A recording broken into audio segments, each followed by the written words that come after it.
देखी कैलाश पर्वत पे भोले बाबा गहरी नींद में सुतल बानी।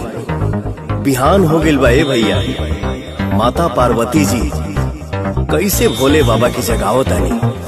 भाव बा कुहू कुहू बोले ले कोयलिया, सगरो सोर होता।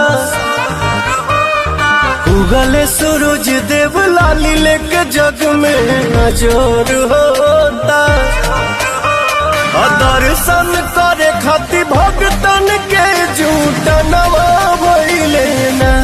ए भोले बाबा खोली ना हो नया नवा, अब बिहनवा